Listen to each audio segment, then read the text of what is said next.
Welcome on in, guys. Tobin here with you, and thanks for checking out the channel. Hope everybody's doing fantastic out there.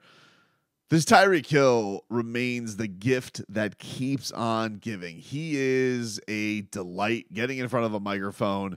He will just, throw a grenade of quote in there and just be like, let's see what the ramifications of this are. Let's see what we say here. Let's just see what happens.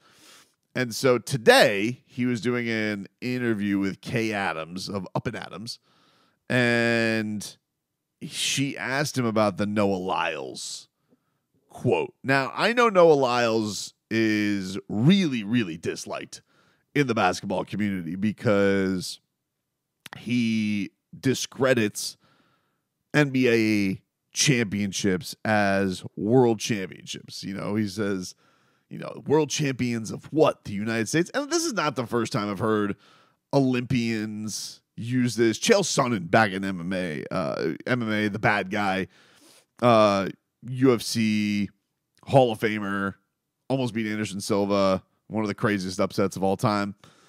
But he's had this take for a while too. He would get after LeBron about this, calling himself a world champion and saying that he was a liar. So this is something that the basketball players take great offense to because, obviously, as you have seen, men's, women's, gold medals, USA considers itself the best in the world. And that is even saying, to even go up against it, look at all the MVPs who have been international players as of late. So it has become a world game on the NBA stage. Football's a little different because it's the American sport. I don't care whatever happened with that under 21 game USA versus Japan. It's an American sport. CFL, maybe a little NFL Europe mixed in. This has become the American pastime. But point is, Noah Lyles does not like when pro leagues refer to themselves as world champions. Now, this has also coincided with this guy continuing to make a lot of enemies because he wins the 100-meter dash, barely, on a chest photo finish. Then he loses the 200-meter and claims that he had COVID, says he has COVID, but then is seen partying his ass off. So I don't know. I don't have much stake in the game. I don't really care enough about Noah Lyles to dive into whether or not I think that he is a liar, but I do find all of it hilarious. Like, there was another story that came out that he had been throwing shade at Anthony Edwards because he was invited to an Anthony Edwards shoe launch party, and his response allegedly was that he hadn't even made an NBA Finals, and even he had to walk that back on Twitter a little bit. So you can tell the pro athletics world has been waiting to pounce on him. So this brings us to Tyreek Hill. And Tyreek Hill was asked by Kay Adams today about this Noah Lyles situation. And Cheetah, in just true gem Cheetah troll form, had said, who is he to speak on it? And claims that he would beat Noah Lyles in a race. Sprinter Noah Lyles. He said that Super Bowl champs should not consider themselves world champions. What do you think of that? Noah Lyles can't say nothing after what just happened to him. You know what I'm saying? Then he want to come out and pretend like he's sick. I feel like that's like horseradish. So for him to do that and say that we're not world champions of like our sport, says come on, bro, just speak on what you know about, you know what I'm saying? And that's track. Would you like to race him when he gets home? I will beat Noah Lyles. You think so? I will beat Noah Lyles. Like by a lot? No, I wouldn't beat him by a lot, but I would beat Noah Lyles. I'd like to see that happen. And guess what? When I beat him, I'm going to put on a COVID mask. Oh my God. And let him know I mean business. Because I do mean business. Wow. Cheetah. Back in rare Whopper telling form that he is going to go beat the 100-meter champion in a race. Hey, I'm not going to doubt the Cheetah. That being said, he also wouldn't race iShow speed, so I don't think that he won't even race his own teammates. So I don't think that he's going to race Noah Lyles. I don't think this is going to be a thing. That being said, to say that you're going to beat him in a race and then throw on a COVID mask because he's faking sick is tremendous trash talk. And even Jalen Waddle chimed in and said, "Bro is a menace." And it's hard. It's hard to argue.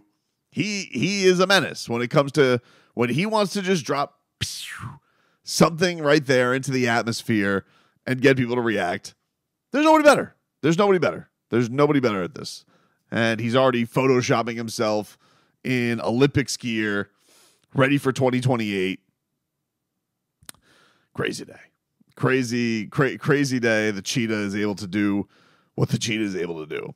On the football side of things, Tua reportedly took nearly all the team reps today with 11 on 11.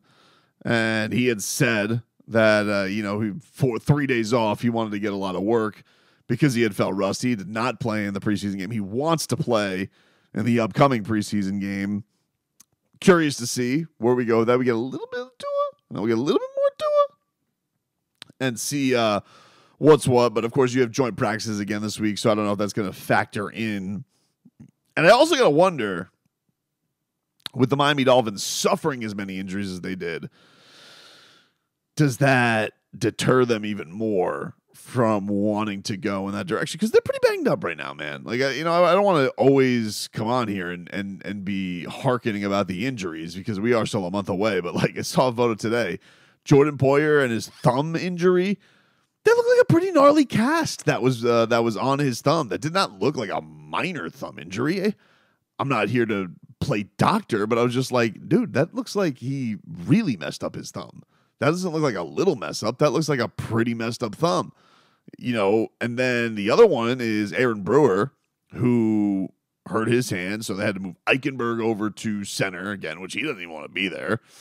Driscoll's got to then, get some time at right guard. Lester Cotton has to get some time now at right guard. Although Lester Cotton did have a great quote today about Butch Berry, and I don't know what the hell this means. One thing, when Butch first got here, one thing that he said that kind of stuck with me since he been here was chop wood, carry water.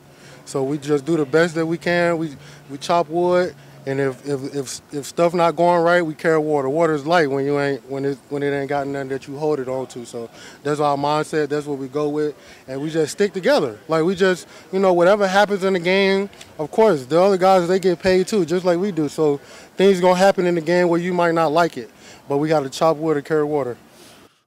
I don't exactly know all of what that means, chop wood and carry water. I've heard of keep chopping wood, just keep going, keep on chopping at the tree, and eventually it'll fall. Chop and carry water, like, I don't know. But it sounds pretty awesome. Like, that looks like something where, like, you just put that on a shirt, and I feel like it sells. You chop wood, and then, like, you carry the water, like, on buckets, like, both sides. But, like, if you keep carrying the water, is it less water, less weight? Or if you do it together as an offensive line, do you not even feel carrying the burden of the water? Butch Berry is a philosopher. We need to watch out, dude. Chop wood and carry water. His coaches are on one, man. Because Mike McDaniel basically today, like I was cutting sound today, and I see Mike McDaniel has a 4-minute answer on something, and I just immediately look at my screen. I'm just like, oh man, I'm already just like, all right, what kind of words does he have here? And it basically felt like he used it as a 4-minute route to tell everybody that he got to meet Steph Curry, which is very greedy from Mike McDaniel, because you could have just not buried the lead and you could have just told us you met Steph Curry and you were very excited to meet Steph Curry and that Steph Curry gave you advice and that Steph Curry knew who you were, because that's really what it feels like. It felt like he just lulled everybody. By the way, I met Steph Curry. Oh, yeah. He knew who I was. He knew I was kind of a big deal. I'm like, what?